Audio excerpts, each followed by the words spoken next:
investment banking.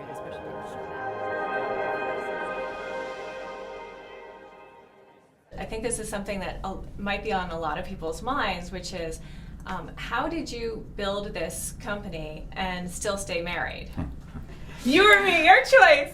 Well, I think that it was, first of all, it was hard in the beginning. It was. It was really hard, and we definitely fought in the beginning when it was just us, and we had to learn. We had to learn the importance of setting boundaries, because in the very beginning of the company, we would fight at work and bring that home, and we would fight at home and bring that to work. Some of our very early employees, I'm sure, have stories to share about various screaming bouts at the office and various things. But I think ultimately, especially as the business grew, it actually helped us because we were able to separate ourselves and only work on certain things. And I think ultimately the most important thing is setting boundaries and is very regular, transparent communication. Yeah. And it's just making sure that you prioritize. So for us, at the end of the day, as valuable as growing a company quickly is, and as valuable as serving lots of customers is, and as valuable as serving our teams are,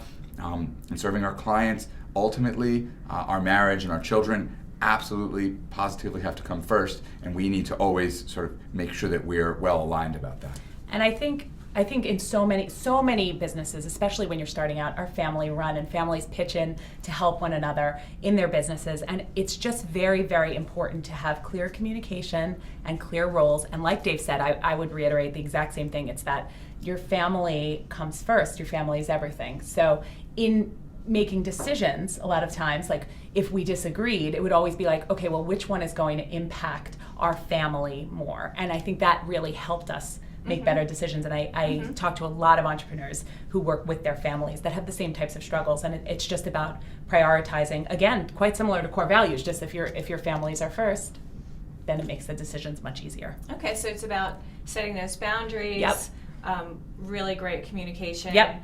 And really, putting your family first. Totally. So, for us, yeah, that works. Yeah. So tell me, what sort of boundaries have you set, and how do you keep them strong? Yeah, I think it's all about rules. We have a rule that when we get home, the phones are off from the moment.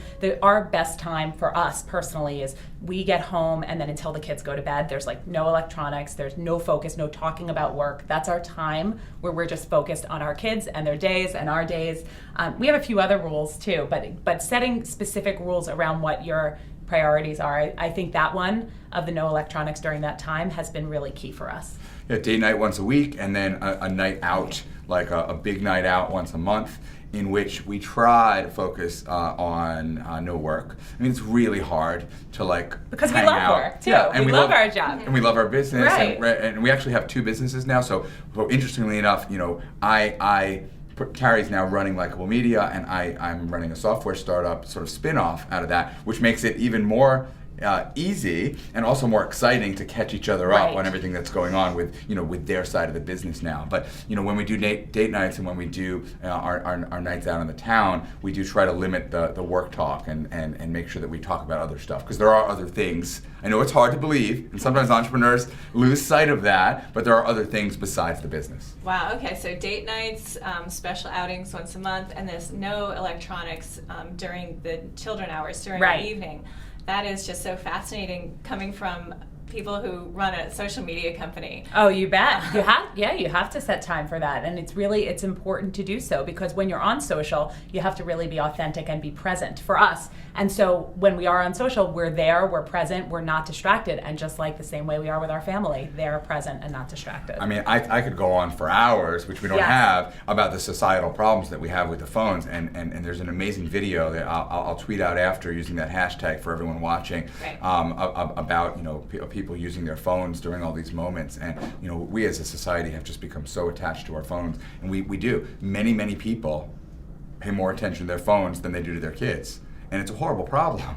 And the only way, to me, the only way to really solve that problem is to set rules and to really demonstrate to your kids or your spouse or your boyfriend or whoever it is that, what, in this moment, you are more important to me than that phone. And it's going to be off and in my pocket no matter what during this time that we have together.